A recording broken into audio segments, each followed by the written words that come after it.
Port Authority of Guam in direct reference to the Guam YTK situation. Status report is hereby convened. I'd like to first of all recognize Senator Nelson. Thank you very much, Senator, for us shortly. Just so that everyone understands the rules of the game, first and foremost, the public hearing room at the Guam Legislature was not available for use at this time, and the committee chair felt that it was necessary to get a status report on the activities taking place at the Port Authority with the YTK. So the OPA was very gracious in allowing us to be able to use her hearing room. I apologize if in fact it's a little bit compact, but we'll see what we can do to ensure that at least as many people are able to listen into the conversation or to this particular discussion and the presentation. The format will be, the presentation will be provided by the Port Authority of Guam. It's an oversight on the activities taking place in reference to and isolated to the YTK situation. And then I will allow my colleagues and myself to be able to pose any questions, direct questions. I will recognize that in fact the committee has received a couple of written messages or communication from individuals who are affiliated with this particular case. No, there will not be any opportunity for public discussion or contribution from that perspective, but if there's a request from our people either in the galley or anyone in the community who would like a copy of any communication that my office receives, then by all means please request it and we will provide it immediately after that. So we will go ahead and recognize that the oversight hearing is on the Port Authority of Guam, and Senator Brown, as General Manager, would you like to open up?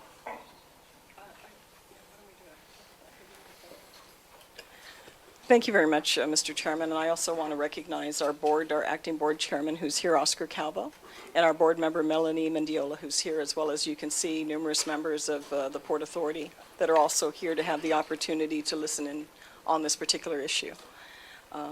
Of course, to my left, we have our legal counsel, Mike Phillips, who's here, and what I will do, and I understand everyone might have varying information with regards to the YTK issue, but for those who are newer members, might not know the history, or even members of your listening audience, I wanted to provide, and certainly the Port wants to provide a general overview of the timeline that actually led us to where we are today. And I think by having some understanding of that, that might give greater awareness out there also to the position the Port has taken. I think some of the important things that need to be recognized is really the fundamental authority of the Guam Legislature, and certainly, Mr. Chair, you and I were colleagues at the time that the public law was passed that mandated a 5-year lease agreement with the Port Authority of Guam. And so we will go through that. We will go through portions of the contract. Certainly your office has some of these documents already, and certainly any documents you desire to have with regards to YTK. If we have it in our possession, we will provide it to you and the members of your committee should they desire to have them. But because of time and the bulk of information, we'll summarize. And as we go through the presentation, you will see how we're extracting portions of that information that we think are very critical for awareness, because at the end of the day, it comes down to the real fundamental authority of the Guam Legislature to pass legislation, and once it's signed by the Chief Executive to create law. And our concerns as we go through this presentation is how we feel that whole process is being sidestepped and how the law is being ignored. So to begin, there's 2 quick questions with regards to issues that are pending that are affecting the Guam Legislature. Sorry, Senator Brown, just for Sure. To recognize another of my colleague who has joined us, Senator okay. Scully. Thank you very much for joining us. The format for your presentation is that I will allow you to be able to give your entire presentation, and then I will open up the floor for my colleagues to be able to Sure. pose questions. So, Senators, if I can ask you, beg your indulgence in regards to that. And certainly as issues come up, if our legal counsel wants to elaborate on the specific to the presentation, there's no doubt he'll jump in and relay that information to us. As I mentioned, with regards to issues directly affecting and pending with the Guam Legislature, there are 2 questions that we have. And one is, did the Guam Legislature provide a blanket waiver of sovereign immunity through its various arbitration laws? That's one key question. And the second question is, does a public official possess legal capability to enter into a lease agreement specifically prohibited by the Guam Legislature in Public Law 2628? So those are 2 questions we'd like you to keep in mind as we go through this presentation. The agenda that we have will, of course, the primary focus is Hotel Wharf, Public Law 26-28, our current law 21 GCA Section 60112, the Guam YTK Development Agreement and Lease, the arbitration procedures, the litigation that we're currently involved in. And just to give you an idea, and the reason we've included this is information with regards to the Cementon lease, because this is the most recent long-term lease that the Guam legislature has entered into in recent years that actually followed the public law that was originally passed concerning this type of legislation, giving a 5-year time frame for the Port Authority to issue leases. Just to give some background for those that may not be familiar about Hotel Wharf, Hotel Wharf is a 500-foot structure that was constructed in 1948, right after the war.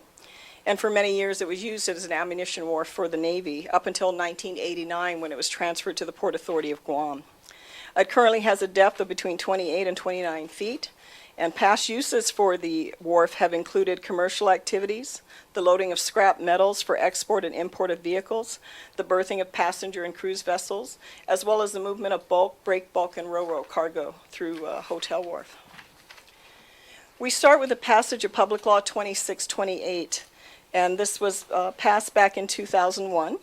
At the time, it was signed into law by Governor Carl Gutierrez, and I believe the original bill was introduced at the time by then Senator Felix Camacho. And I'm just going to extract the portion of this particular law and what was passed, certainly, Mr. Chair, at the time when we served in the legislature. I want to read Section 1, relative to the Port Authority of Guam's authority to lease real property. Section 1. It is the intent of the legislature in Guam to allow the Board of Directors of the Port Authority of Guam to lease real property for an initial term not to exceed 5 years. Any initial lease agreements longer than 5 years would remain subject to the approval of the legislature in Guam. Section 2I. Notwithstanding any other provision of law, make, negotiate, and enter into a commercial lease or issue a permit or license for the use of its real property and any other related facilities for a term not to exceed 5 years. Also in our GCA, Mr. Chair, under 21 GCA Real Property Chapter 60 Land Management, this again is additional authority in law with regards to the powers of the Guam legislature concerning the transactions of public property. Section 6112, legislative approval required. Notwithstanding any other provisions of law, government-owned real property shall not be sold, leased, subleased, exchanged, or otherwise transferred without the prior approval of the legislatura by duly enacted legislation which specifically authorizes a particular sale, lease, exchange, or transfer, including but not limited to autonomous agencies. Now, December 14th, this was about maybe 4 or 5 months after the original law was passed granting the port the authority to enter into a 5-year lease. The Port Authority of Guam with Guam YTK Corporation signed a development agreement and lease to develop and manage a state-of-the-art fisheries facility at Hotel Wharf, and this transacted initially around December 14th of 2001.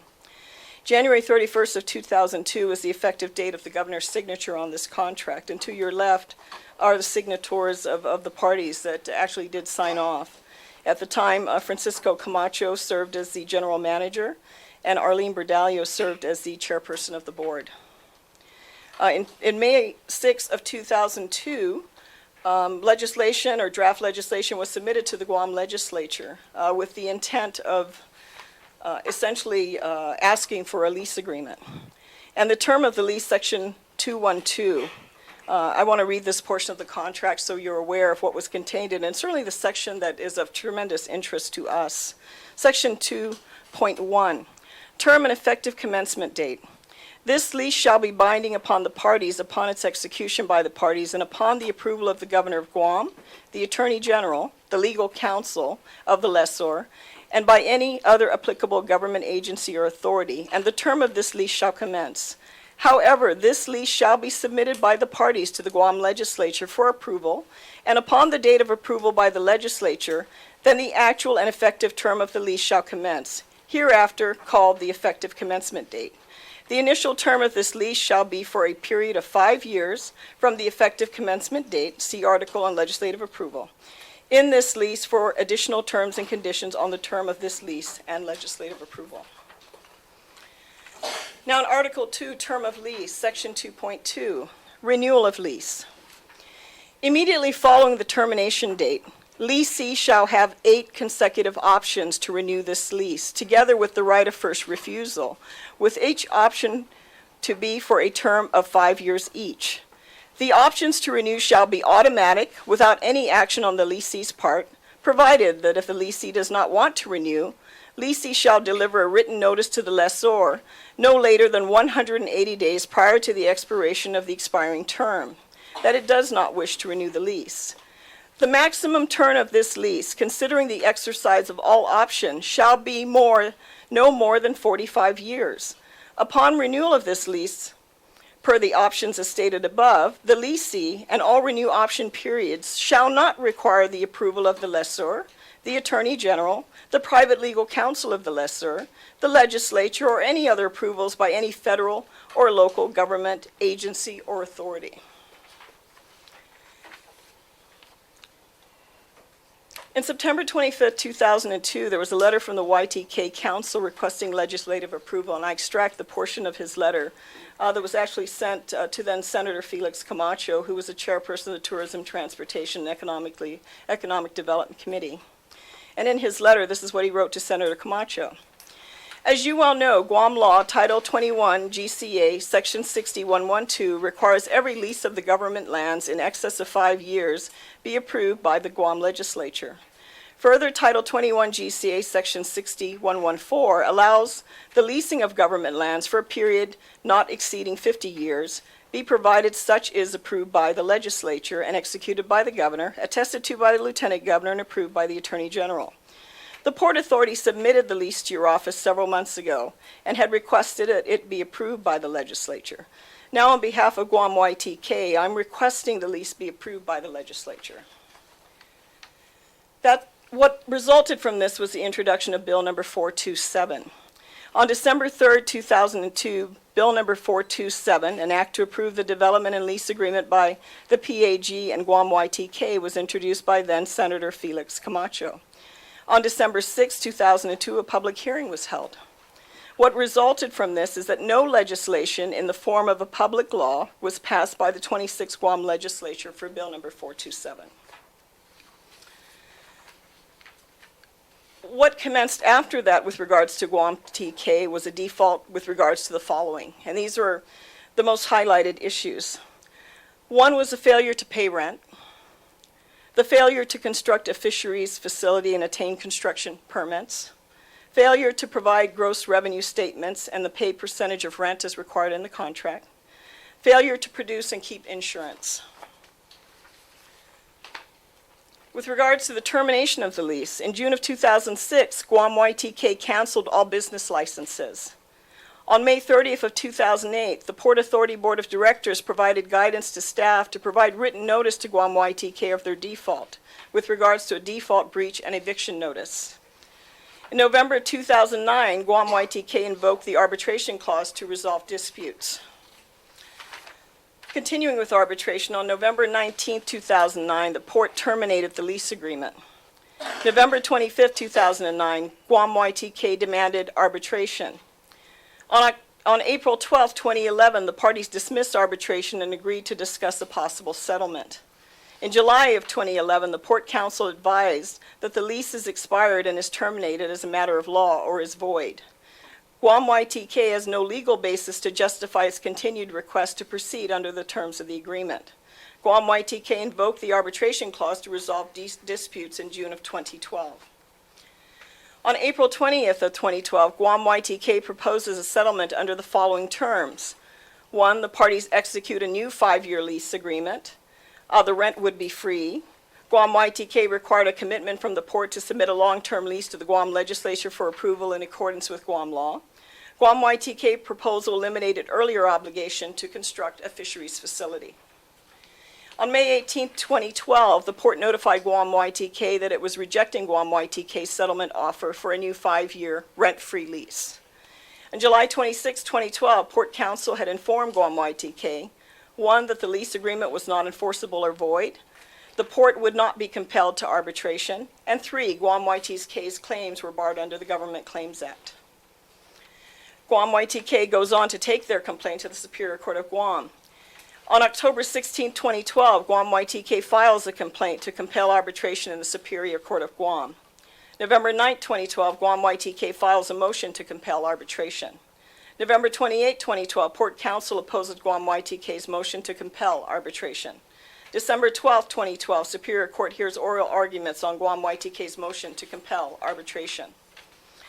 On March 12, 2013, Superior Court denies Guam YTK's motion to compel arbitration and further decides that the lease agreement as a whole was in violation of 12 GCA 10-105, requiring legislative approval because the lease terms exceeded the 5-year maximum. Because the lease agreement exceeded 5 years without legislative approval, the arbitration clause was unenforceable. Guam YTK's exclusive remedy against the port is the Government of Guam Claims Act. The Government of Guam Claims Act was a judicial bar to Guam YTK's claims. On April of 2013, Guam YTK files an appeal to the Supreme Court to compel arbitration. On April 7th of 2013, the Supreme Court issues its opinion, 2014 Guam 7, reversing the trial court's denial of Guam YTK's motion to compel arbitration on all issues and remaining trial court to compel arbitration on all issues arising out of and in connection with the lease agreement. On April 17th, again of 2013, the Supreme Court issues its opinion and further finds the arbitration agreement is valid and enforceable. Arbitration is not barred by sovereign immunity. Arbitration is not barred by the Government of Guam Claims Act. Arbitration agreement applies to Guam YTK's breach of contract claims for relief against the port. The parties enter and begin formal arbitration proceedings. On January 12th, from January 12th through the 21st of 2016, Guam YTK and Port Counsel commenced 8 days of arbitration hearings. The arbitration panel included Attorney Mitch Thompson, the port-selected arbitrator, Attorney Cynthia Scooby, the neutral arbitrator selected by the two-party arbitrators, and then Attorney Caesar Cabot, Guam YTK's selected arbitrator. On April 4th, 2016, the arbitration panel issues its award. May 17, 2016, arbitration panel issues an amended award. Arbitration panel rejects Port's arguments and finds the lease agreement valid. Panel concludes that PAG's notice to terminate the lease on July 30th, 2008 is invalid. The panel terminates the lease agreement effective April 4th, 2016. The panel awards $12.7 million to Guam YTK.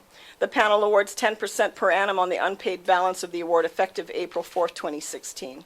The panel awards $1,257,852 in attorney fees to Guam YTK.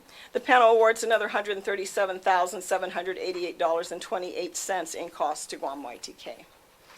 On May 19, 2016, Guam YTK files a motion to confirm arbitration award to the Superior Court.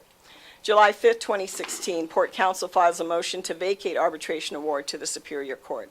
December 29, 2016, the court grants Guam YTK's motion to confirm award and denies the port's motion to vacate the award. February 6, 2017, the court issues judgment ordering the port to pay, and again, the same amounts as I previously had mentioned were listed there. February 16, 2017, the port files a motion for the court to reconsider December 29, 2016 decision and order, and on February 6, 2017 judgment.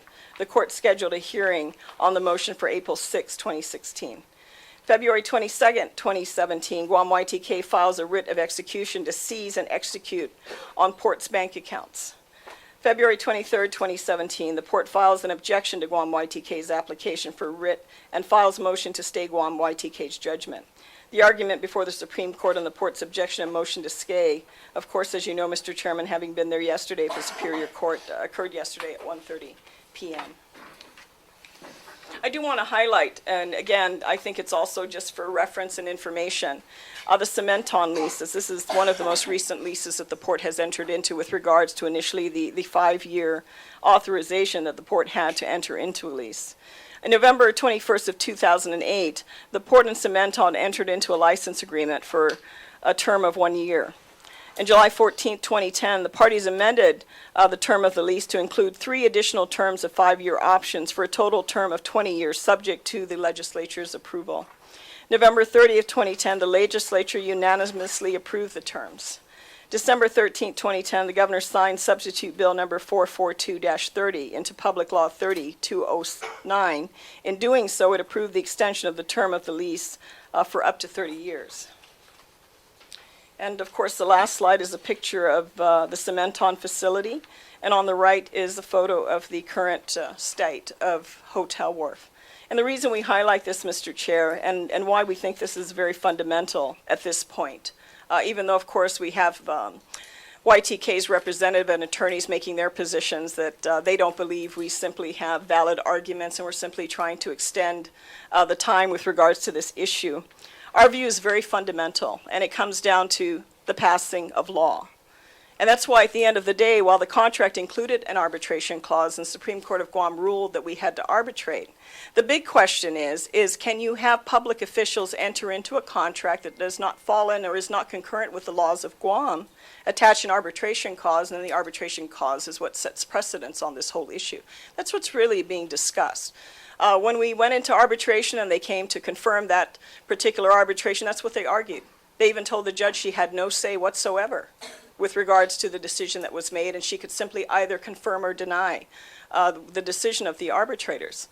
They did not address the simple, very basic, very fundamental issue, and that is the law of Guam. And the law of Guam, even though, as you know, Mr. Chair, when this particular legislation was passed, I was the only member of the body that did not vote for this bill. The only other three that didn't vote for this bill just were not present at the time, and that was Senator Lulian Guerrero, that was Senator Eddie Calvo, and Senator Wampat. Very clearly, the language to me is clear. I don't see, and as you read it, as members of the public can read it themselves, I think it was very clear what the Guam legislature passed. And while I was not the majority ruled.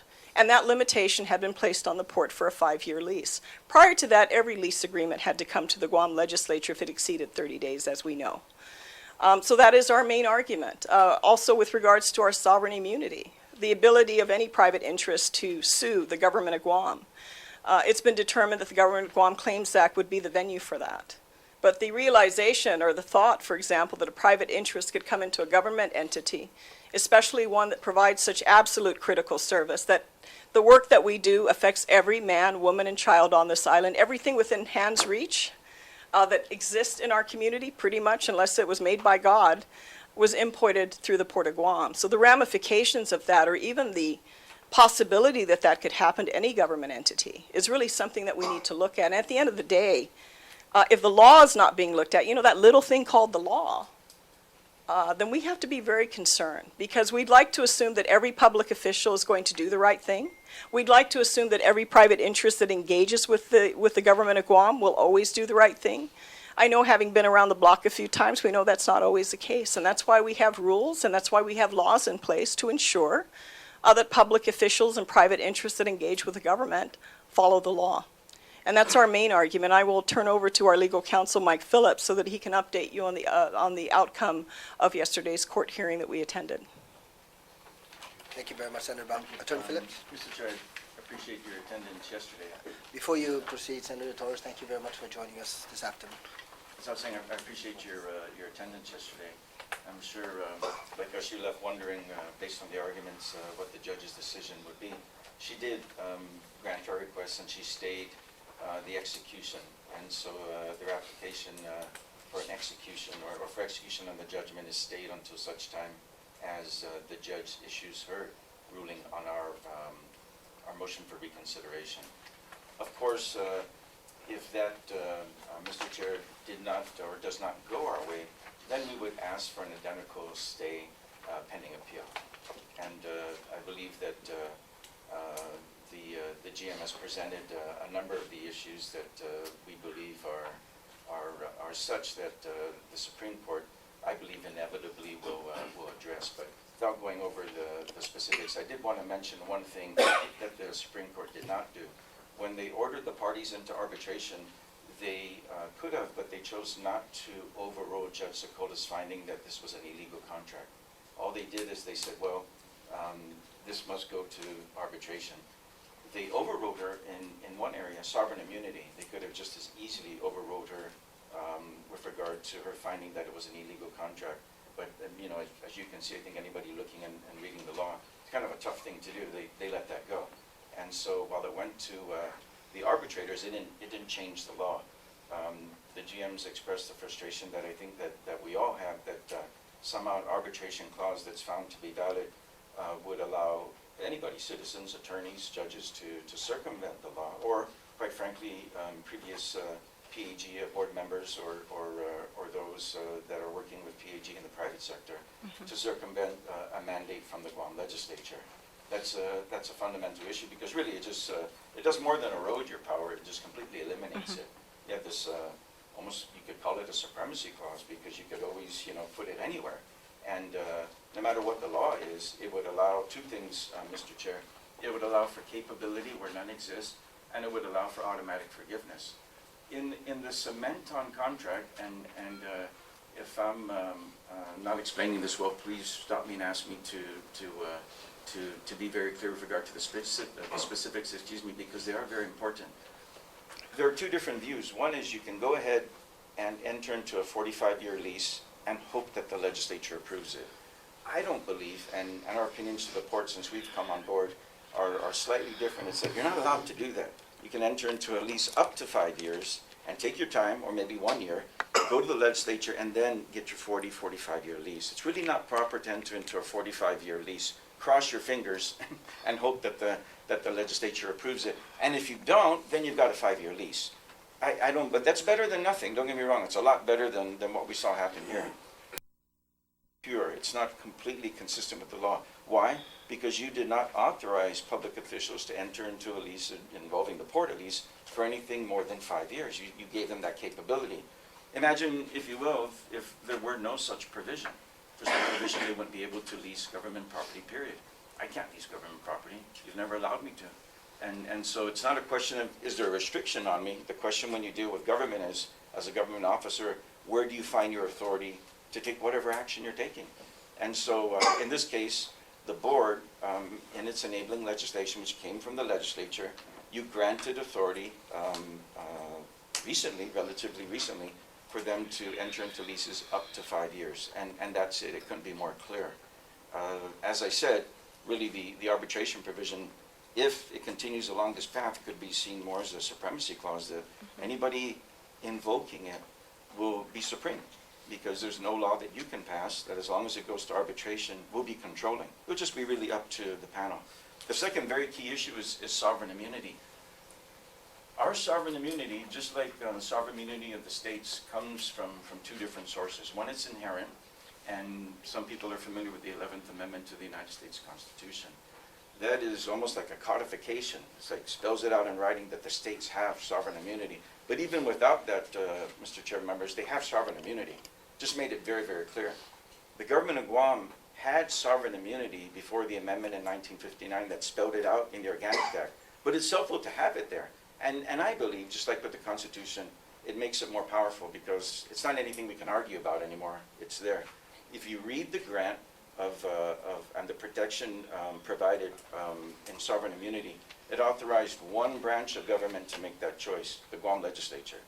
The Guam legislature not only is charged with that responsibility and authority, but it must be specific and it must evidence it. It can't be implied, and because it can't be implicit, again, it doesn't allow for much argument. It's either there or it's not. And you may not have any reason to remember, but you may. Yesterday I asked in open court, can anybody state where the Guam legislature has waived sovereign immunity, in this case? Well, if you look at the waiver of sovereign immunity for contracts, you'll find one.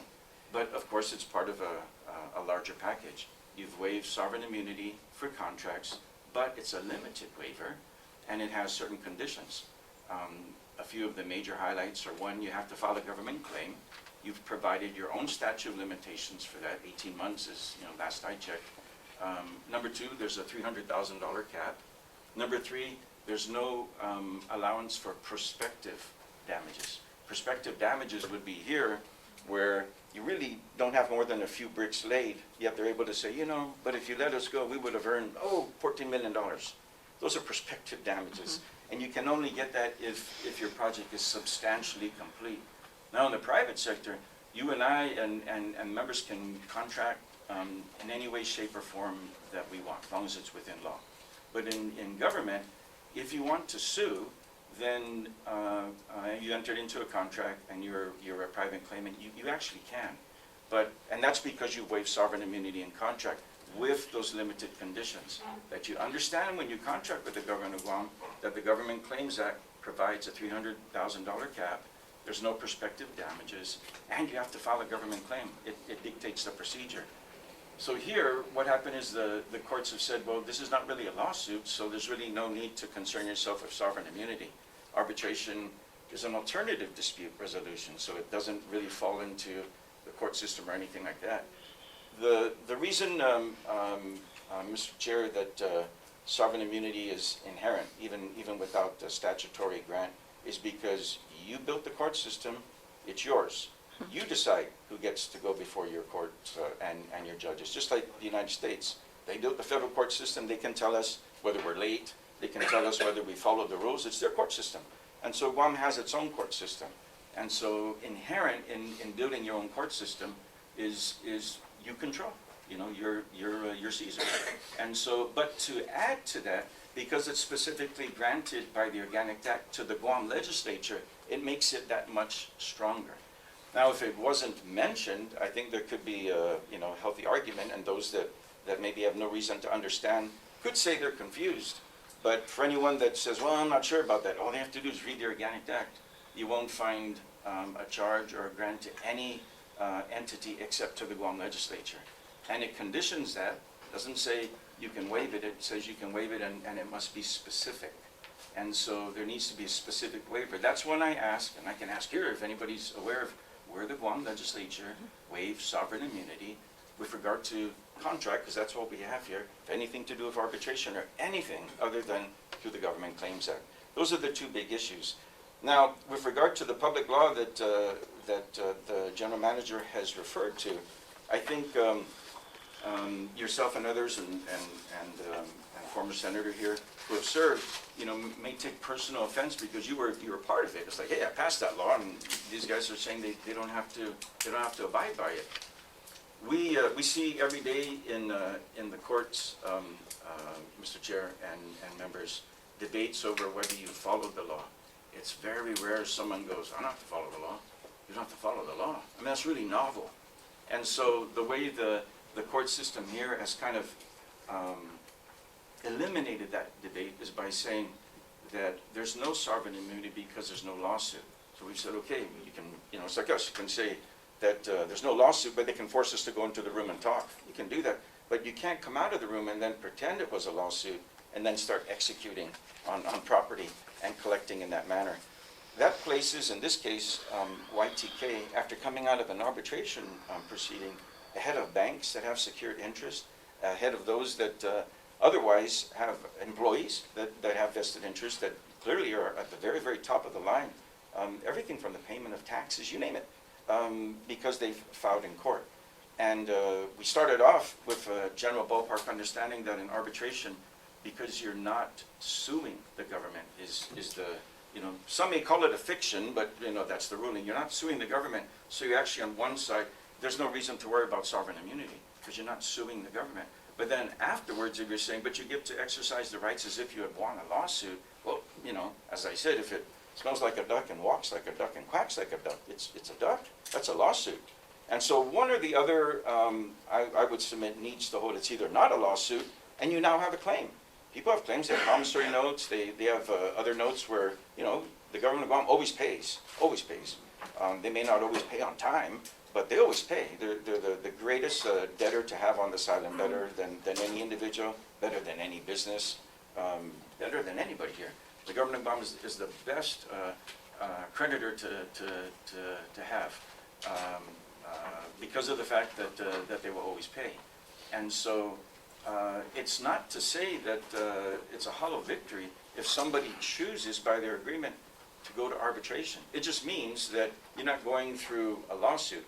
Now, on the other hand, if you say, no, I want arbitration. I'd rather go the old-fashioned way because the legislature waived immunity in contracts, then what do I have to do? Well, then you file your government claim. But you understand from the very beginning, and it's not a surprise to anybody. I'm sure at times, those in the private sector may want you to raise the cap. They might say, come on, make it $500,000. But they haven't. You haven't, excuse me. And so it's still $300,000, and anybody who does business with the government of Guam knows ahead of time it's $300,000. They know what the statute of limitations are in case things aren't going right. It's 18 months. and et cetera, et cetera. And so it's really, Mr. Chair, the legislature's exclusive purview to determine these two areas. And the reason I include both of them is because they've not decided that we're going to say that the law doesn't apply or that the law doesn't apply to us. They're saying we don't have to follow the law. Nobody's ever saying we're wrong. Judge Sokola is the first person, and quite frankly, it was a no-brainer. She ruled that we're right, and nobody since has said that she was wrong. Nobody. A lot of people in power could have said that. From the panel to the Supreme Court, even to our opposition, what they're saying, and at times they're correct, that, well, this arbitration provision allows them to get away with it. That's a question that's really before you. You're not powerless. I mean, it's clearly something that they're saying that under the arbitration laws of Guam, right, this isn't just something people made up, they're referring to the laws of Guam, they can get away with this. And that's something that I would respectfully submit the legislature needs to deal with. That and the implication that sovereign immunity does not protect the government of Guam the way that most people are led to believe that it should, and that is specifically provided by the Congress. It's there, but on the other hand, it's not there. And so because of the same clause, these are just two examples. And Mr. Chair, it's just a matter of time before another example comes up and another example. Because if you look at the literal holdings, as someone have you read it in a certain way, you can get away with anything. You really can get away with anything as long as you have that arbitration provision. And there's very little the legislature can do. And right now it affects the legislature. You know, one day it may affect the executive branch in a different way. But you know, you make the laws, and you're given the Organic Act power to determine when sovereign immunity is waived. And in this case, it's very, very blatant. I mean, clearly you put a 5-year cap. And for anyone who thinks it's confusing, at one time the port couldn't lease, and could lease maybe up to 30 days. Then it went to 5 years. There's nothing in the legislative intent before that, and nothing that the legislature did after that would give anyone reason to believe that you don't need to come to the legislature. In Cementon, and we quoted a number of the comments from the senators serving at the time when they were making remarks, such as Senator Ada, that I believe he was chairing the committee at the time that the Cementon lease was being reviewed. He said that the reason the port's here is because they need our consent. And that's what port personnel said at the same time too. When they were present, they said, we need the legislature's consent in order to participate in any lease in excess of 5 years. And unless there's any questions, that would be the extent of the areas I'd like to highlight. Thank you very much, Attorney Phillips and Senator Brown. Just a couple of initial questions. First and foremost, the way forward. You put in a request for reconsideration by Judge Sokola, Yes. and that's going to be heard I believe it's April 6 or 7. April 6th and 7th? Yeah. Okay. 6 or 7, Your Honor. And No, she 6, yeah, granted April the 6th. stay that was requested yesterday, That's just so that correct. everyone understands. That's it. correct. She granted the stay. Okay. Just a short time. I know the board had approved an authorization to appeal That's to correct. the Supreme Court. So is that the intent of the court, to continue Yes, to that's proceed? the direction, and we've not made a secret of it. I mean, when asked by the media, obviously it's an open meeting, and they gave that direction, and we've shared that with the port, we've shared that with YTK. Okay. Now that, let me just step away, because it's in litigation, so I certainly don't want to delve into too much of the specifics, but let me step away from the entire situation and say, okay, how can we, in reference to the two items that you have brought up, one is sovereign immunity, excuse me, the other one is arbitration. How can we, from the legislative perspective, protect the interests of the people of Guam moving forward, government-wide? Because you're very knowledgeable, just by virtue of having undergone this particular litigation, in regards to what the potential implications could be should you not be successful with the appeal. So my question is, moving forward, how can the legislature ensure or reaffirm that, in fact, the interest of the people of Guam is to ensure that sovereign immunity is only granted in case-by-case basis by the legislature, and that arbitration has its cap? I think those are the words, Mr. Chair. I mean, in any form would be sufficient. In the arbitration laws that were passed, relatively recently, there is a provision, there's a few areas. One of them is when the government and a private litigant find themselves already before a judge, and the legislature authorized the judge to have them participate in arbitration. That's not where we are here. This is a private agreement. But the legislature specifically said that the court could order arbitration between two parties, and again, not surprisingly, went on to say, but this shall not alter the liability of the government otherwise contained in any other law. Oftentimes, the Guam legislature says, notwithstanding any other law, but in this case, it was the reverse. The legislature said, basically, you need to honor any other cap and liability that we've extended. So I think the legislature was very careful when it mentioned government. I think if you do, in the arbitration rules that were passed, I think if you do a word search for government, I think you'll find it twice. And I think both times it's in that section. It's a limited section where you authorize the court to take two parties that are already before it, already litigating before it, and basically tell them time out, go to the side and arbitrate this. But here, what is being attacked, if I may, Mr. Chair, is the idea that there is no mention, there's a void. And somehow the burden's being placed on you to say, we don't waive liability here. There's no difference between this and anything else. It's concerning because that means you have to go everywhere and do that. You shouldn't have to do that. When you don't provide a waiver, it doesn't exist. In order for there to be an exception, the legislature must provide that exception and must provide that waiver. But, the reality of the times is that you have interested parties and possibly, depending on the court's rule, the court saying that you somehow have waived arbitration. So I think you just need to come right back and say, no, we haven't. And your selection of words is appropriate.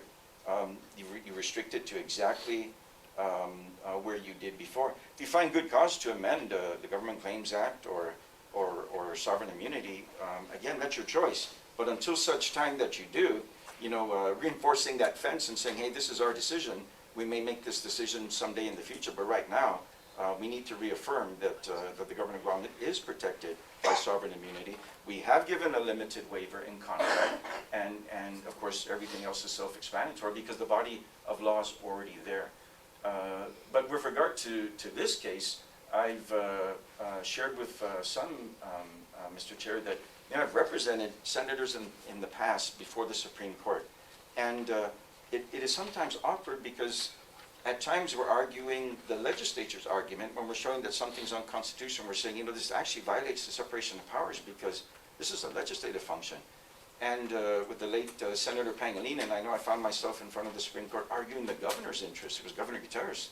And so at that point in time, I think it was either the Chief Justice or Associate Justice Pete Seguenza said, Mr. Phillips, you and Senator Pangilinan are here arguing the governor's point. And we said, yeah. And of course, you couldn't help but smile because we're not, the governor. I'm not his legal counsel. I was representing a senator.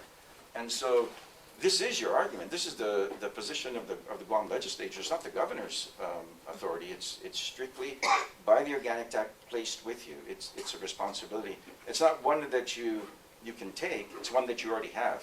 And so I think that it really cries out, one, because it's your public law that basically everybody's thumbing their nose in the air at. And then number two, it's your grant of sovereign immunity that by no choice of your own. The public law was a choice of the Guam legislature. Sovereign immunity was bestowed upon you to guard on behalf of the people of Guam by the Congress. And while the Organic Act is not a perfect document, it does serve as our Constitution, and it does have that grant of sovereign immunity.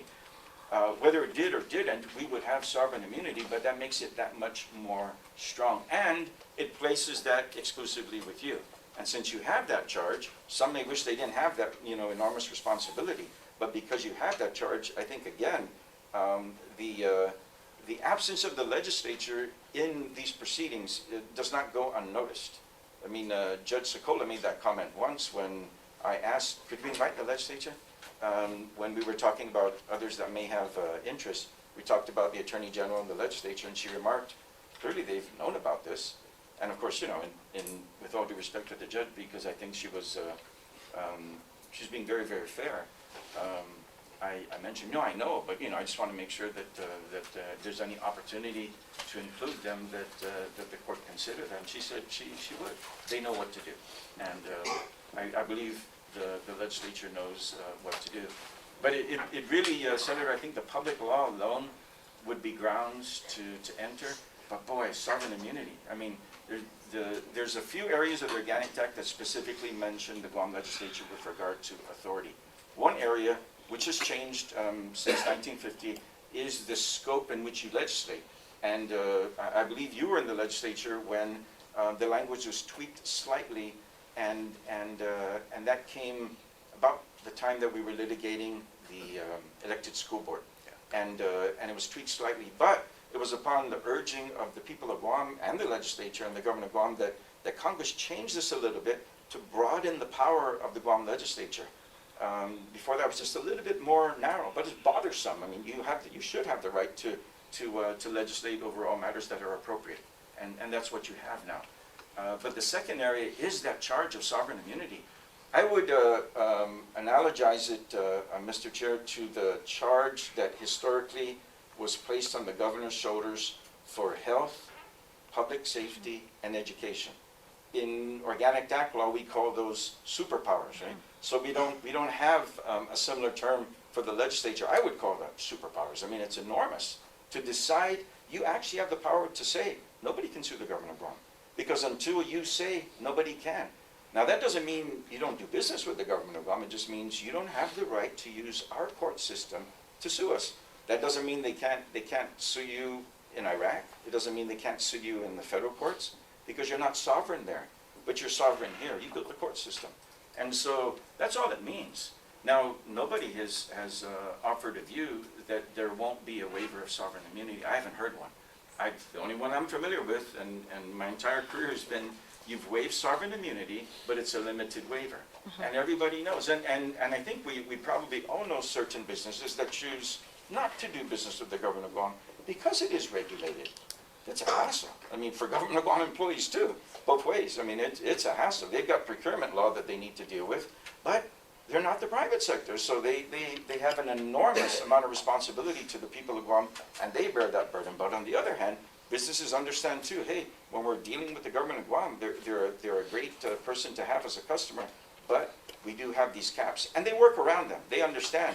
Don't wait 6 years. Don't wait till it racks up a $900,000 bill. They understand that these are the limits, these are the time periods.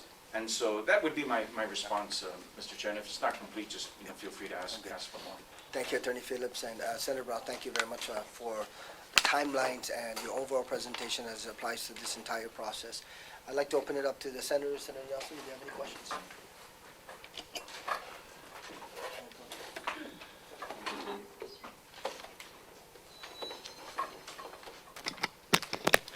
Thank you, Mr. Chair. I do have several questions. The first one is, did the government default in any part of the development lease agreement with Guam YTK? Or was it just the default with the YTK defaulting on the government contract? We weren't there, but I did review the record twice. Mm-hmm. And in my opinion, of course everything is subject to argument, but in my opinion, the personnel of the port performed correctly. Again, because I wasn't there, it's not based on personal knowledge, but what I've reviewed, what stood out to me, Senator, was very clear action taken by the port to, one, hold them in default, and then to evict them, terminate the lease, basically. Mm-hmm. And they were very, very clear about it. It's hard to get around paying rent. Now at that time, and based on what I know of our employees today, I'm almost sure that they caught it. A person looking at it would read both sides and say, but there's some problems here. Not if you read the lease. The lease makes it very clear that rent will never be offset. That lease, some will argue, is one-sided, but there are provisions in there that were not, and those are one of them. It's very, very clear that rents will not be offset. When you look at that lease, the commercial port did not owe any money to YTK. There was no fisheries facility. The only way that YTK was going to earn money was not off port property. It was off of the $13.5+ million lease in 2001, dollars or so, that they were going to build. It wasn't intended that when they moved in that they looked around and said, hey, you've got 6 tenants, we want their profits. That's what they claimed. So if you're looking at something and you're saying, but it's pretty obvious you didn't do this, well, no. But if you look at it very, very carefully and maybe after listening to both sides, I think you'll see that port personnel were correct. And like everything else they do, they're managing a lot of things. They don't write briefs and they don't spoon feed people, but this is a big business. They understand, you guys are supposed to do this, you're not doing it. Some of the areas, and I'll just give a couple examples because as I said, I wasn't there. I can only imagine what they were thinking. They received a master plan, blueprints in Japanese. So what are they? I know they look like the bad guys sometimes when you read the letters, but come on, what are they supposed to do? And so one, they can go out and learn kanji, or two, they can return it and say, guys, this is not acceptable. Now they're going to be blamed for stalling or not cooperating. I think they'll wear that as a badge of honor. There are minor disputes and things like that, but for example, they said, well, you didn't extend the power and you didn't do stuff like that, but they were able to construct things. They were able to build. They were able to do little things. And what they didn't tell you, and what those that testified before the panel all claimed they didn't know, was that YTK and the principals behind it were being sued everywhere. And they were being sued and seriously in the FSM, in the CNMI, in the federal court, in the local court. And we have a summary that I think we've provided. I mean, complaint after complaint after complaint. I'm not talking about like I'm complaining. I'm talking about lawsuits. And of those lawsuits, they admitted, I would say probably half of them. I'm not exaggerating when I say they couldn't even pay their cell phones. That's how bad it was. They had no financial capability of building anything. It doesn't appear to me from the record they had the financial ability to build an office, let alone to pay any of their bills. They weren't paying their bills down at the port. Yeah, They and they weren't their paying friends. things as basic as their water bill. The port was paying that. Okay. Really, all they had was the lease. So I guess I'm just a little bit confused, right? How do they get this award or this 12.7 million arbitration? Where did that number come from? And if they can afford it, how is the government having to pay these people money? I can explain the theory, and I don't think there's much need to explain the consequences. But in theory, Senator, the arbitration panel found that notwithstanding the actions of the port, the lease never ended. And so here we're before them in 2016, and they're like, you still have a lease, but we're going to end it. And so because we've ended it, we'll now look to the provision that says that this lease comes to an end. What happens? Oh, you have the buyout provision, and you pay them a lot of money.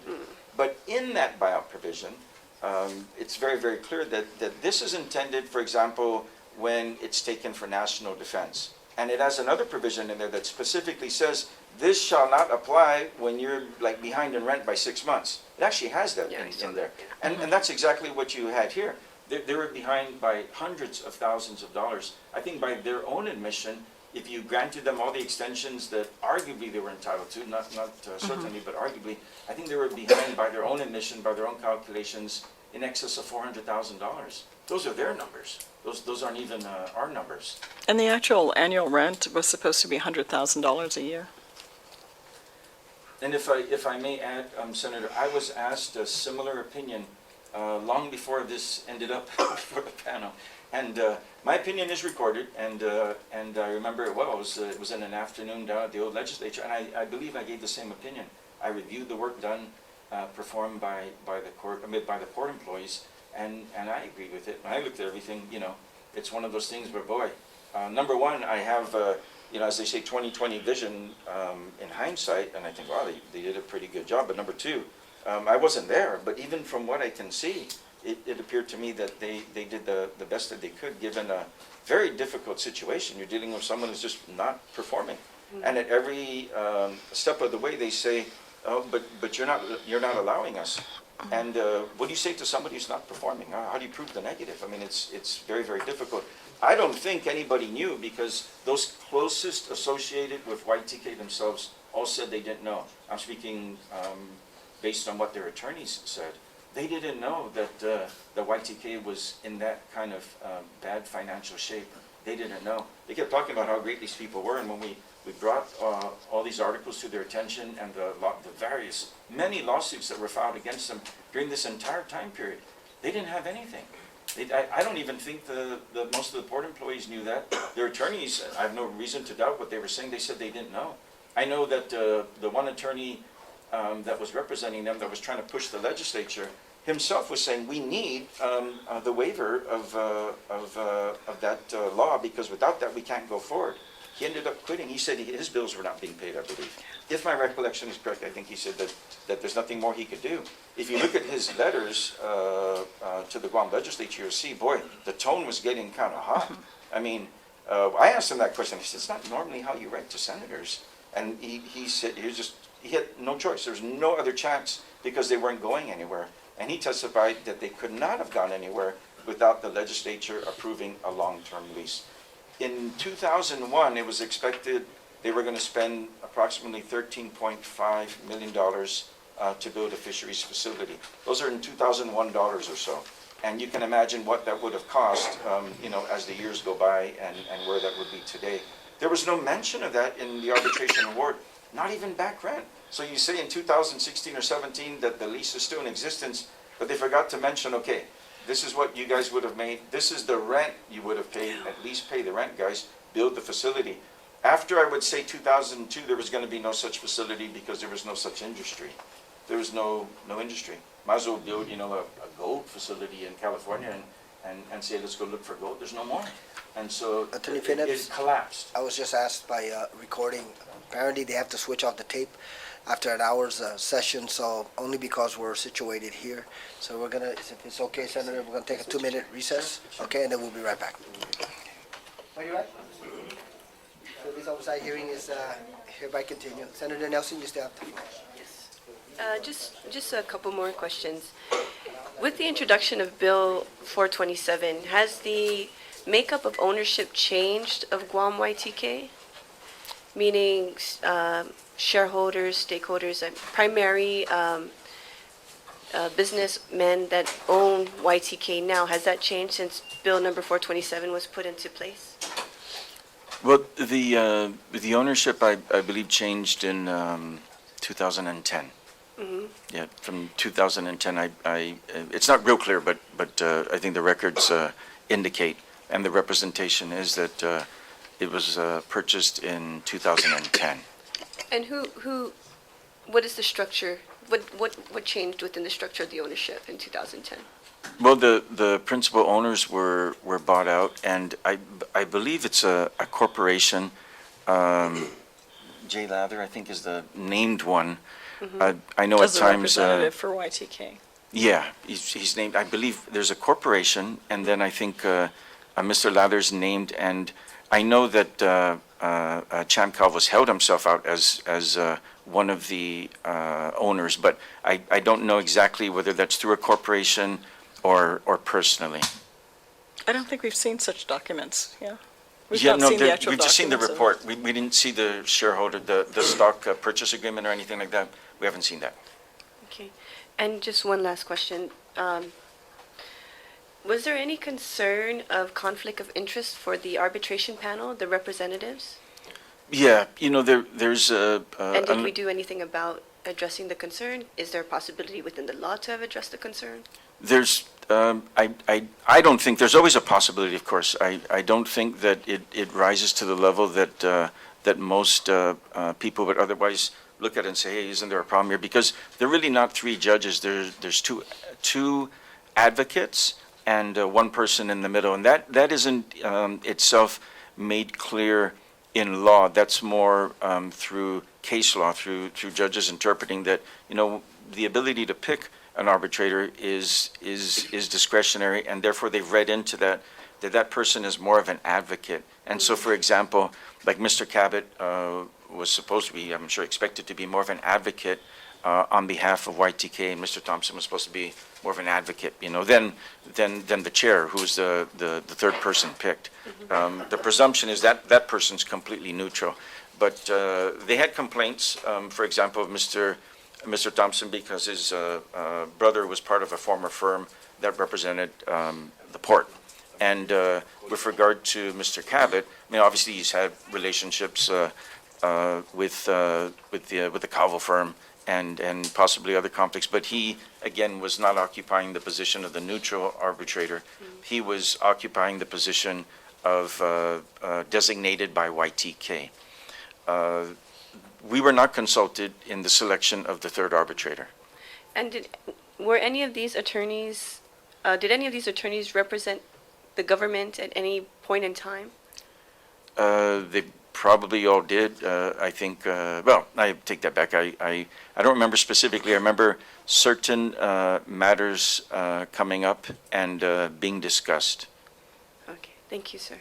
I do want to elaborate on one of the questions you had, Senator Nelson, at the beginning, is this whole 45-year lease idea.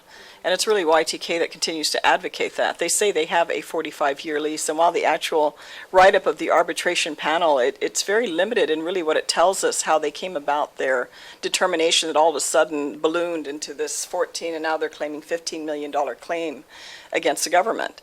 And they keep saying they have a 45-year lease, and that's where we come back and say, how did you get that 45-year lease? If the law is very explicitly clear, and I don't agree that it's not clear, because this is not, you're going to find, I know you've just been in this job a few months, but you're going to find days when you're going to have a single bill that's maybe this thick. And it's going to take a lot of time to go through that bill and understand all the sections and what the impact is.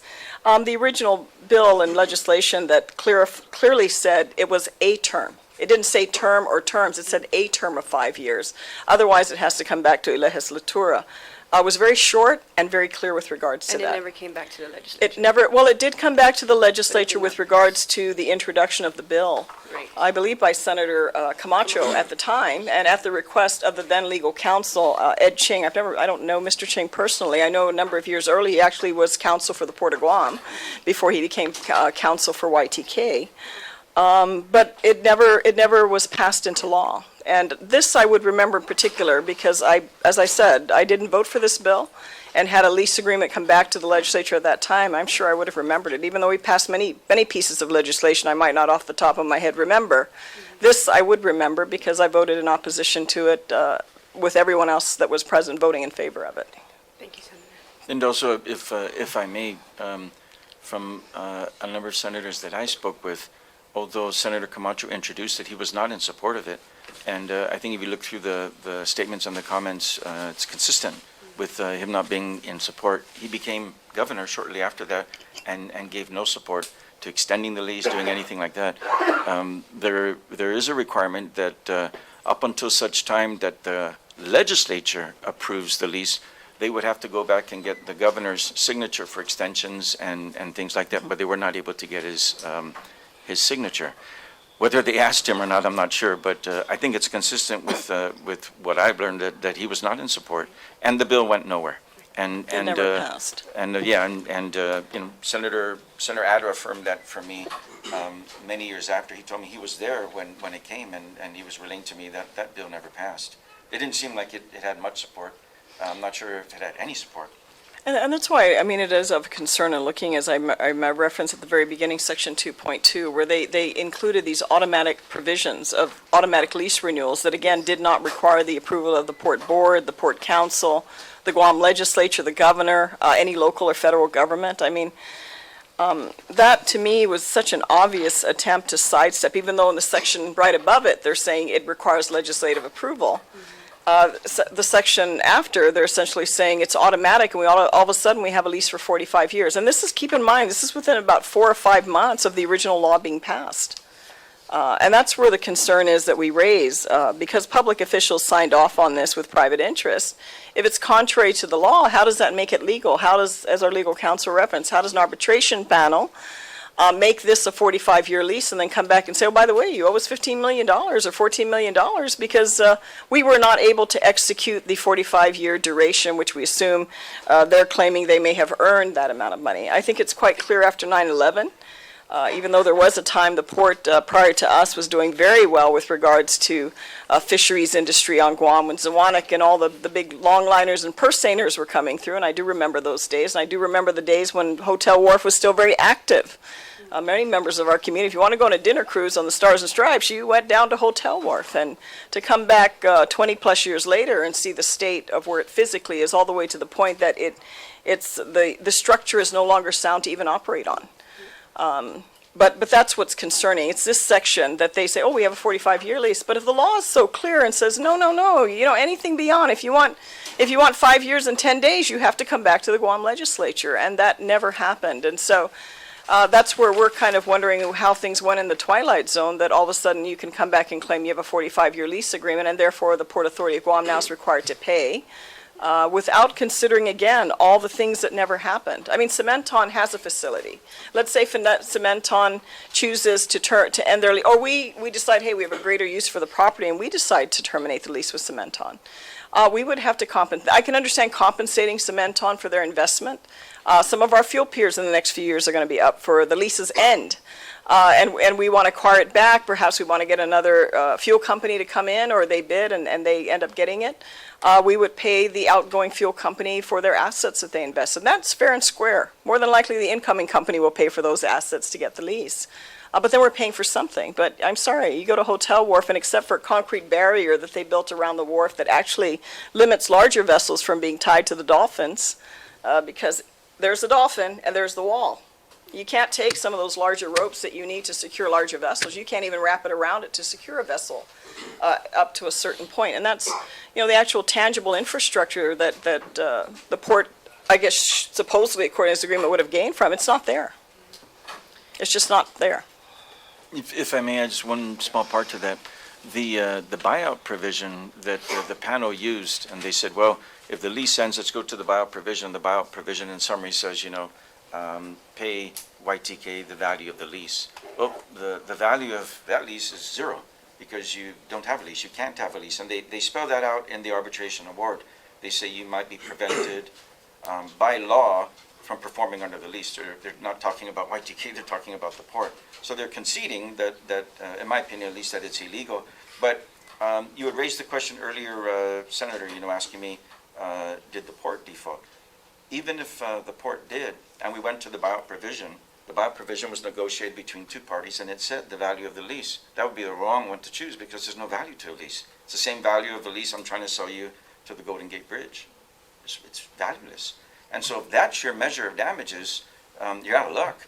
Even if the port was at fault for everything, as long as you're going to use that as a measure of damages, because that's all they sued on, there's nothing there because there is no lease. As a matter of law, there's no lease. You couldn't take this lease and go on the market. And we had mentioned that nobody wanted this lease. YTK didn't want the lease because they would have to build a fisheries facility for no industry. They'd have to pay $100,000 a year in rent. And, be lucky if they make that. So the lease had no value. Plus, it's prohibited under law.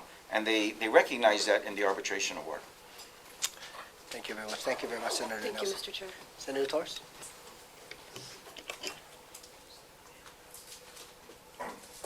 I understand from Senator Aguon's question to you that your proposal to the legislature is to address the issues pending. And the issues pending is specific to how can the legislature provide a blanket waiver of sovereign immunity through its various arbitration laws? Is that what you're proposing that we do as perhaps the next step forward for you as you bring this to the Supreme Court again for appeal? No, Senator, the two areas, as I understood it, one, he was talking about general protection of, the government.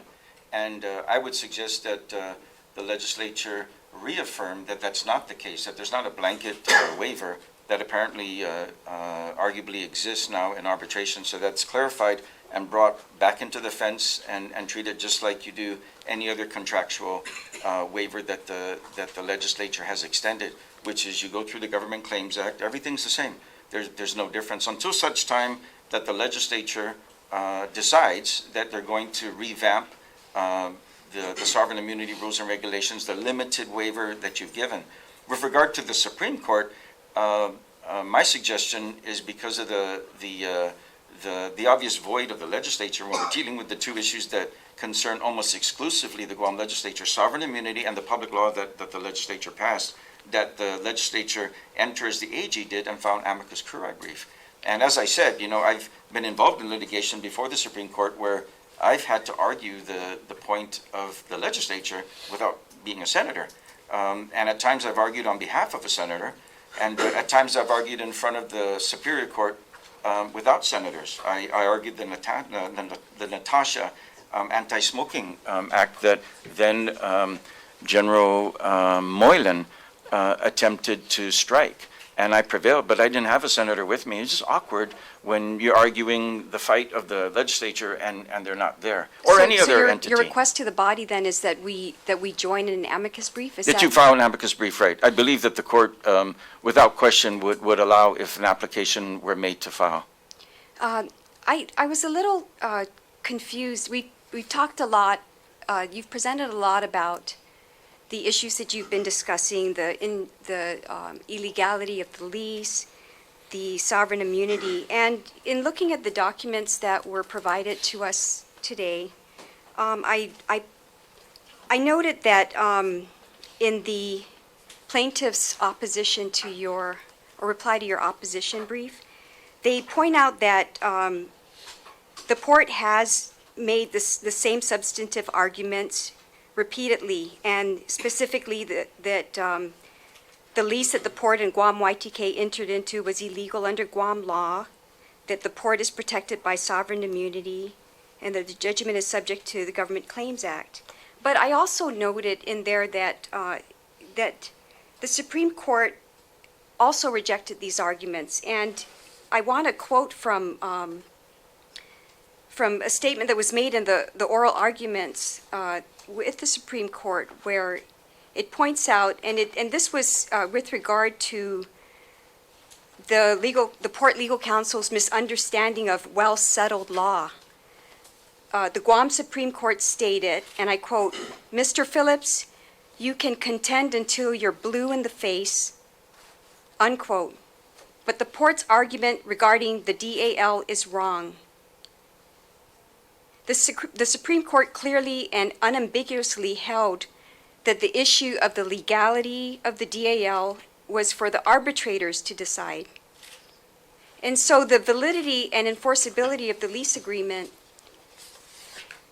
is an issue that was clearly and unmistakably reserved for arbitration under Section 1701.1 of the Arbitration Agreement. And I'm a little confused about your statement that the Supreme Court did not reverse Judge Anita Sokola's finding on the illegality Yeah, of they the didn't. lease, when in fact, this statement suggests that clearly the issue of the validity and enforceability of the lease is left up to the arbitrator. So it was addressed from what I understand in reading the quotations from that. So it seems a little misleading. Let me answer first, then I'll allow you to respond. I It seems a do little want to respond at this misleading. point, and certainly counsel can respond after. And the reason why, to get back to the original issue, understanding the authorities of the Guam legislature, while I appreciate your interpretation of what you believe the Supreme Court may have ruled, if we have come to the day where arbitrators decide the law of Guam, then I think we have a problem. And I think you understand, Mr. Chair, that that would be a very big concern. I don't know when arbitrators got elected by the people of Guam, and I don't know when they were elected to the executive branch to sign off on legislation duly passed by the Guam legislature to determine what law is. Well, I understand to a certain degree of different cases, the court, through their rulings, sort of interpret what the law can be or the outcomes of cases. This particular issue to me is very fundamental, and certainly having served with you at the time this bill became law, if the Guam legislature passes a piece of legislation, as you do regularly, I mean, that's your role. You pass law, you pass legislation. If the governor agrees, he signs it, it becomes law.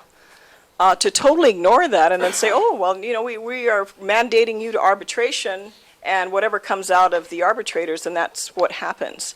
And the very basic fundamental limitation, there's a reason the legislature placed a limitation on the length of a lease.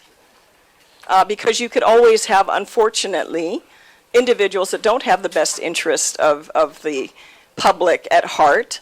There are very valuable pieces of real estate, even at the port, that their outside interests would love to get their hands on. And then to be able to appropriate that, be able to say, oh, no, we have it longer than what the legislature restricted it to. So while that may be your interpretation, the reason we're coming to the legislature with regards to this issue, I can't, what the Supreme Court or individual members may do, but to protect the authorities of the legislature to actually legislate.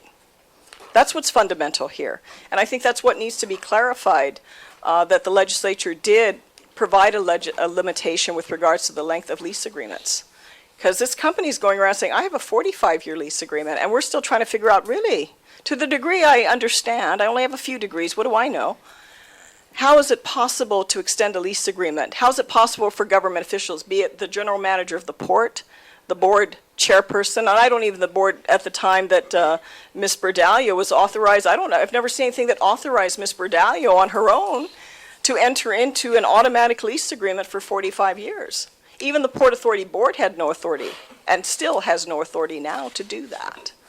So I think that's what needs to be looked at. It comes down to protecting the authorities of the legislature to actually create legislation and make that be the framework under which we operate.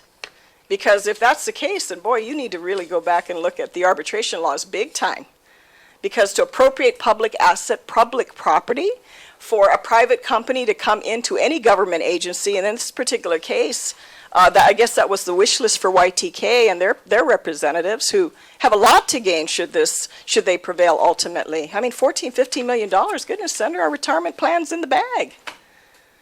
And then say, order a marshal to have a judge order a marshal to go into a government agency and raid those accounts to satisfy this judgment. I mean, Senator, you know how much effort we have to do to even get a loan? How long it takes? We are currently in the process before the PUC to have our tariff addressed. That's been like a 3, almost 4-year process to get to where we're at, hopefully in the next few months to go before the PUC to get, hopefully, their concurrence. And we have to go through public notice. We have to go through public hearings. We have to come to the Guam legislature to ask your authorization to enter into, once, and hopefully the PUC agrees to a 5-year tariff, to even go borrow money, to enter into a bond agreement. We will come back to you and ask your approval and authorization to do that. To go through a USDA loan, how long it takes to do that. Our most recent big loan that we had, a $10 million loan for our service life extension with the Bank of Guam. That's the last piece of legislation the Guam legislature addressed almost 4 years ago, with regards to sovereign immunity in particular, so that we could take out the loan with the Bank of Guam. And we have debtors already that we have entered into to be able to buy equipment, to do physical repairs of the port yard. And then just YTK, who at the end of the day didn't produce because the owner that took over has a law firm at their disposal now. They get to stand in the front of the line and raid the accounts of the port. And then not only that, not only raid the accounts of the ports, but be able to decide what property they want to take or sell. Property that's not owned individually by us or the port, but owned by the people. How preposterous is that? Maybe their wish list, but I think for the public and everyone here, God forbid, we should be very concerned on something that could have such adverse consequence on every man, woman, and child in this community. And so, yes, we are coming to you specifically with regards to your inherent authorities. What do I know? I've only sat 6 terms in the Guam legislature. I think you're now exceeding me, Senator Aguon. But that's a fundamental authority. And if we're going to start ignoring the laws when it's convenient for us, or if anyone or any member of the legislature has any interest in siding with this company, and what they want to do and the damage that they want to bring upon this community, by all means, stand up and be counted. But that's what we're focusing on. That's what we're coming to you with. And it's not something we're creating. The language was there. And having been there when this particular piece of legislation was passed, myself, I'm fairly clear on what I believe the legislature should do. And the legislature should stand up for what its powers and authorities are. Are you going to delegate that to an unnamed? Even if you know who these 3 attorneys are, these 3 attorneys are going to decide the law of Guam? Is that what you're going to assume you're running for re-election next year? You're going to ask, let's have the attorneys be the ones to create law for Guam. I think that's very frightening, Senator, and I think at the end of the day, that's what we need your help. It's not just we individually. It's the Port Authority and it's this community that needs your support to stand up for what you actually did. We're not making up anything. We're asking you to stand up for what action the legislature actually did back in 2001 when it authorized the 5 years and set a restriction that anything beyond that had to come back to the Guam legislature. Senator Torres, you start. I can. But I don't think my question was answered, and it was just very specific. I was just, the Supreme Court Yeah, no, that's clearly not what you're saying is not a envisioned held- true statement, Senator. It's And not I- a true statement. Absolutely not. Okay, In I fact, will. It the was from Supreme the Court was records. very clear to overturn Judge Sokola on the issue of sovereign immunity. They could have let that stand and could have said, we're going to allow the arbitration panel to make that determination, but they didn't. They made that determination for the arbitration panel, and for the rest of us, they said sovereign immunity is not implicated here. So that issue, held by Judge Sokola, was a complete reversal. What they let stand and didn't find any need to overturn was the issue of illegality.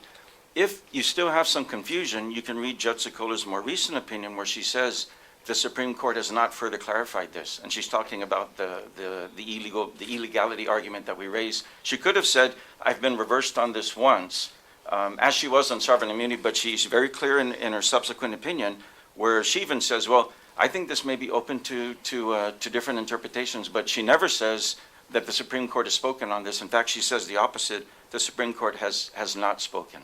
They didn't. But the Supreme Court, as I understand it, left it for the arbitrators to decide, and that's why we are in the situation that we're at, because it was decided. They referred it to arbitration, Right. right. And as I said, they could have reversed it, and they could have said, this is not an illegal contract, but they didn't say that. And so while you may not feel your questions being answered by the GM, respectfully, I differ. I think she answered it very thoroughly by saying, it's very concerning that that happened. That doesn't mean that they said that it was legal. What I said remains true, that nobody's saying that it's legal. They're saying that they have the authority to ignore it, and that's what's very, very scary. Nobody's saying that the contract is legal or that it's not illegal. What they're saying is, let the arbitrators decide. That's very different from what they said in sovereign immunity, where they said, no, Judge, you're mistaken. Sovereign immunity is not implicated here. They could have done the same, and they chose not to. And in case that's ambiguous, you just need to read Judge Sokola's subsequent decision where she says, the Supreme Court has not provided any further clarification of this. And for the purposes of this, I'm relying solely on the documents that were given to us and provided for us today, and that's what I'm reading from. Yeah, but that's provided by the opponents of PAG, correct? I don't know who provided these. Maybe the chairman can tell me where our packet came from. Well, I'm not sure what you're reading. It's The okay. document didn't come. But then, no, I understand where you're coming from, and Thank you very much, Senator Torres. Senator Nelson, any additional questions? First and foremost, thank you very much for the presentation. One of the things that I wanted to ensure that not only the senators have an opportunity to be able to get updated in terms of the sequence of events and where the Port Authority is going in terms of the chairman and the other members' decision to proceed with an appeal, but trying to understand the perspective of the Port Authority of Guam as a government of Guam entity and what the next step will be. What I also wanted to glean from this conversation was an oversight was what does the legislature need to do anything to reaffirm or to clarify its position as it applies to those two particular sections, the arbitration as well as sovereign immunity. And the statement was, yes, we need to possibly go back into the law and make adjustments so that in fact we prevent this from ever happening again to the people of Guam. That is one of my initial concerns. We understand that this is going to cost additional resources from the Port Authority of Guam. We respect the process, the decisions that the GM has made, as well as the board members. It's in litigation, so I guess we'll await the eventual outcome in regards to that. Aside from that, I thank you for clarifying that you're requesting that the legislature reaffirm to possibly an amicus Yes. Curiae brief, yes. curiae brief, and then I will take that under advisement and seek the guidance and the perspective of the other members of the legislature, knowing full well that any amicus curiae brief would have to be reaffirmed by a minimum of 8 members of the Guam legislature before anything is Yes. presented. So aside from that, there are no further questions And here. Mr. Chair, I just Yes. want to say also on behalf of the port, we do appreciate the opportunity for you to allow us to provide our time frame and the information that we do have available. I mean, at the end of the day, we're very transparent, and we were not all here since this incident began. We certainly were there when the legislation was passed and the restrictions with regards to the timelines were put in place. But at the end of the day, our objective is to ensure and protect the interests of the port. But there is a bigger picture here, and as easily as this could have happened to the Port of Guam, this could happen to any other government entity. It's not personal at the end of the day. But if laws are passed and restrictions are put in place, then by all means, the public officials that have been granted these positions should have followed the law. How and why we got to where we're at, we can't answer all the details and who executed this to begin with. But I think it was very clear that there was an intent from the very beginning to sidestep that legislation that put that restriction. And now here we are all these years later, and you have a private company claiming you owe me this. To the extent now that they would, if they were authorized by the court, would go in and raid the accounts of the Port of Guam. And the most immediate thing, we'd not be able to pay our obligations, we'd not be able to pay our employees. The long-term impacts to our financial standing, even though now we're in our 5th year of a clean audit, 3rd year in terms of low-risk auditee status, which is a very small club in the government of Guam, but through the work and effort of many here, that's possible. And everything that we stand to do moving forward in terms of the additional upgrades, improvements, repairs to our facilities that we're looking at financing. So there's a much bigger picture here than Attorney Phillips or myself or our board members. And I hope that the legislature keeps that in mind. We certainly will want to extend this information as well to your other members of your committee and other members of the legislature to understand the magnitude of what's involved here. Because for us, this is very frightening to see what's going on and what the ultimate consequences could be if we don't prevail. That's why we're fighting, in spite of YTK's representation that we're simply bringing up the same old issues. This is fundamental. I did not make up any of this language. It's there, and it's there in the record. This is what is here. And of course we've got to argue this, because if we don't, if we simply roll over and say, oh, here's our accounts, we're not giving up personal accounts. We're giving up the accounts of the port and the hardworking men and women that earn this money at the end of the day. And that's what's at stake. And that's something all of our people here should be aware of, because if the port is harmed in this sense, ultimately this community and this economy will be just as harmed as well. And I don't think at the end of the day, most reasonable people, Mr. Chair, will think that's the right thing to do. Thank you. very much. Again, thank you for your time. Thank you again, Senator Brown and Attorney Phillips. Just for the record, the chair and as well as several members of the committee has received communication from Guam YTK Corporation by Mr. Eduardo A. Calvo, an authorized representative, and also has received communication from Mr. Joe John Manteronia, a resident of Talafofo, Guam. So that's for public record, that public document. This particular confirmation hearing will be, the digest will be provided and available within 30 days, so that in fact, if the public would like to review it in written format or through the legislative page, then by all means it'll be made available. So I just want to thank you very much. I think it's in addition to you presenting the facts and the information on this particular situation to the members of the legislature, I think just as importantly, the people of Guam needed to know and understand exactly what brought us to where we're at today. Let me close by saying to our media partners who have continued to track this entire process, I think they've done a wonderful job in terms of trying to present both parties' perspectives, and keeping our people abreast of what's going on. So thank you very much, and this concludes this oversight hearing. Thank you, folks.